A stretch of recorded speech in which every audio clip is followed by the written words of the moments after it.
how to do it. Let me show you how to do it.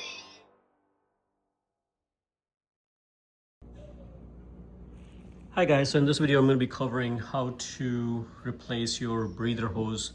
The main symptoms of a bad breather hose or leaking breather hose is you're going to see evidence of oil on your engine, and you know, it's going to be a mess. So it does make quite a bit of mess. So highly recommend you know, inspect your engine once in a while and make sure you don't have any traces of oil. It's a great engine. Normally it's not the these cases, you know, a lot of people think that you know, the valve cover is leaking and the gasket is leaking, but that's not the case. It's a simple fix. So for you to get to it easily, there are ways that you can do it. You don't have to take it off a bunch of stuff. In my case I did, because I'm working on some other stuff as well, but you can also do it while your air box is mounted on top. But the reason I did that is so I can show you exactly where the breather hose is. So the rear breather hose is this guy right there. And you can see it's attached right there. It comes in, and in my case it's cracked. So they're notorious for cracking. The rear breather case goes right in there. And let me show you exactly what that is. It's this guy right there, and you can see in my case there's supposed to be a o-ring, a small o-ring that goes on here, and that o-ring is missing. And sometimes, you know, they crack from the bottom right there.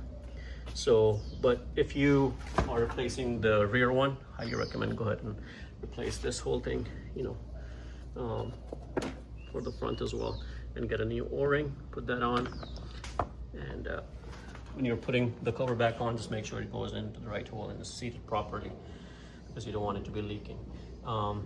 This comes on off very easy. There's a clip right there. I just use a long needle nose plier. I already removed that clip, and I'm gonna go ahead and take it out.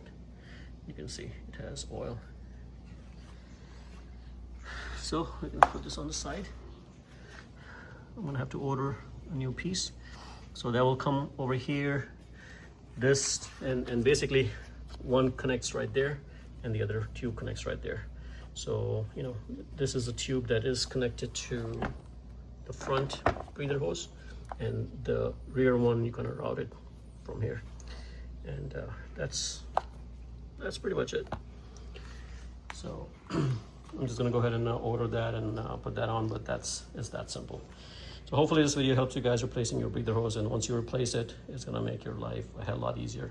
And also, if you're working like this, make sure you cover them up. You don't wanna drop anything inside the engine. But that's pretty much it, guys. Hopefully this video helps you guys. Guys, if you like the video, please subscribe to my channel and like the video. Say hi. Daddy, why'd you take this all off? Are you gonna paint the motorcycle? No, I'm fixing it. Say bye. Bye.